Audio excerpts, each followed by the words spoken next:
and the Wehrmacht had never been equipped for conditions like these. At night, the temperature would soon plummet to as low as minus 40 degrees Fahrenheit. Frostbite and disease had already begun to cause as many German casualties as the endless Russian counterattacks.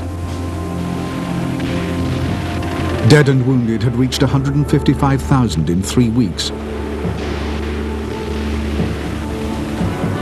And the strength of the infantry divisions had fallen to 50%.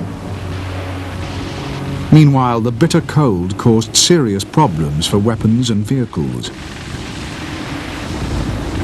Guns failed as their recoil systems froze, and engines had to be run every 4 hours, devouring fuel that was already in desperately short supply. Most disturbing of all for men who had always been able to count on protection from the air, conditions all too often grounded the Luftwaffe, while the Red Air Force seemed to grow more active as each day passed.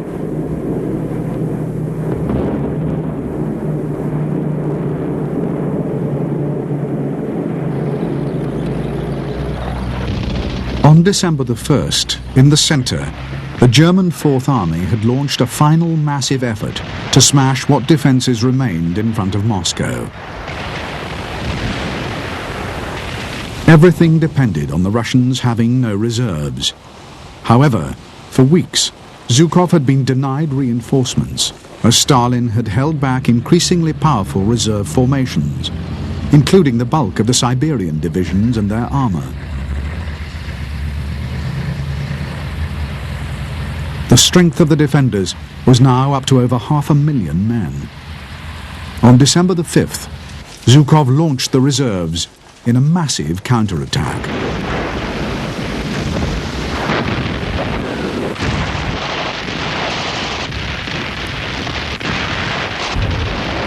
The Russian offensive was launched along a front 600 miles long. To the Germans, whose own offensive was being carried on with the last ounce of their strength, it came as a hideous shock. Along the entire length of the line, German armies were shattered into thousands of isolated units, fighting desperately for survival.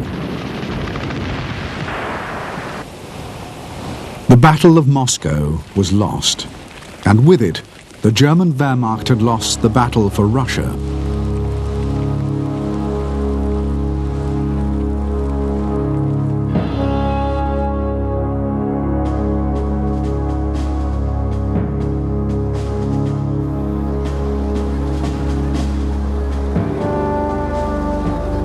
Although the Russians were strong enough to throw the Germans back from the gates of Moscow and liberate 11,000 towns and villages, they were still nowhere near capable of inflicting a decisive defeat on the invaders. A second counter-offensive in January stalled against increasingly solid German defences on a line still deep inside the Soviet Union. The battle for Russia had cost the German army 250,000 dead, 500,000 wounded, and most of its tanks. Hitler fired 2 field marshals and 35 generals, but nothing could change the fate to which Germany was now condemned.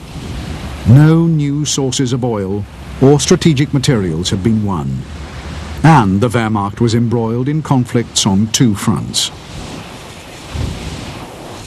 Worst of all, America had entered the war the previous December. Hitler now had to face the very thing he had been desperate to avoid from the start: Russia, Britain, and the United States in an alliance Germany could never hope to defeat.